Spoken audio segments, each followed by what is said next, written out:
weekend ngayon at nandito na naman tayo sa Manila Bay. Makikibalita na naman tayo sa mga pagbabago dito sa ginagawang rehabilitation dito sa Manila Bay. Napapansin ko at nakikita ko dito na mayroon ng kunti-kunting pagbabago. Dati nakatambak ang mga itim at saka maraming buhangin dito. Ngayon nakikita ko na kunti na lang yung nakatambak.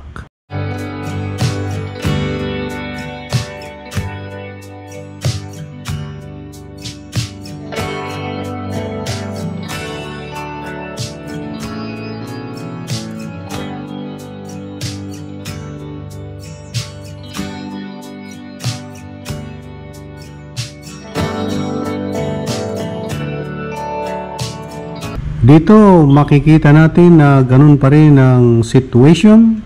Ang mga excavator ay hukay pa rin ng hukay, trabaho pa rin ng trabaho. Nakikita ko yung mga burak at saka may itim na buhangin na dati ay maraming nakatambak dito banda. Ngayon, lumiit na yung maraming nakatambak na mga burak at saka yung may itim na mga buhangin.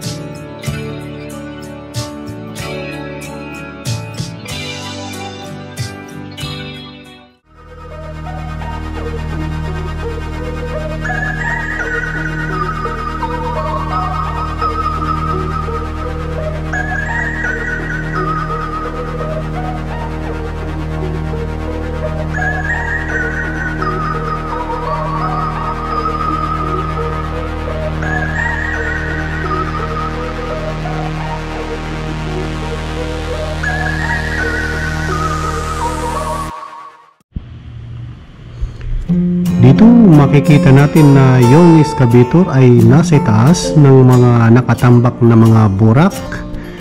Ganun pa rin yung ginagawa ng mga maraming excavator dito at saka yung mga amphibious parang walang ginagawa. Nakatambay sila sa mga oras na to. At yung nagtatrabaho lang ay itong mga excavator. Siguro yung iba nagre-relax. Kuya Ede, anong masasabi mo dito sa maraming mga equipments na to? Wala kang masabi? O sige, manood ka na lang kung wala.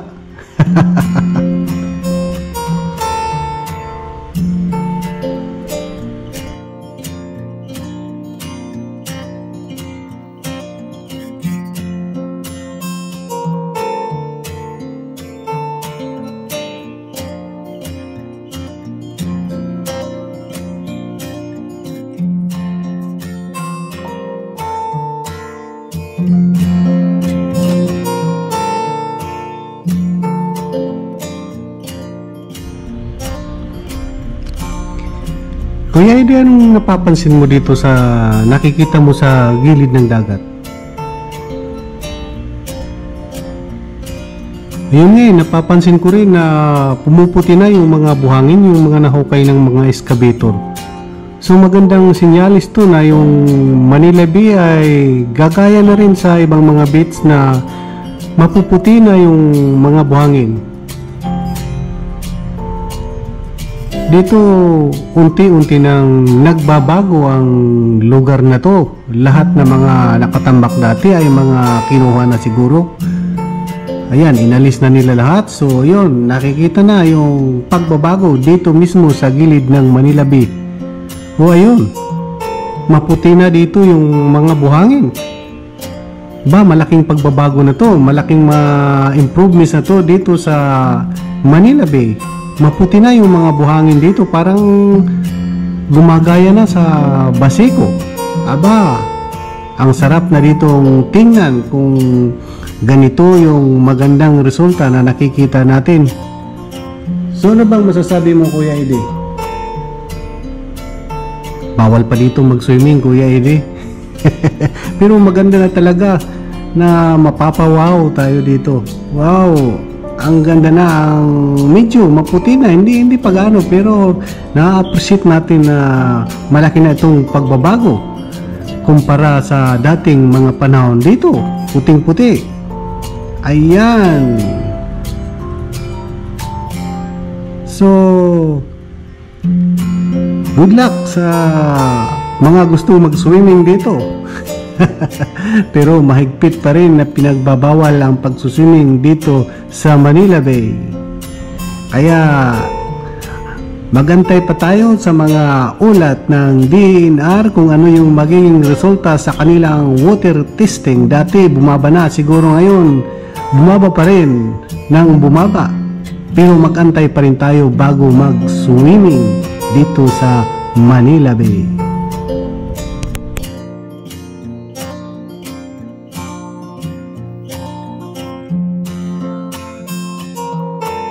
Nakikita na natin ang unti-unting pagbabago dito sa Manila Bay ng dahil sa rehabilitation na ginagawa ng ating pamahalaan.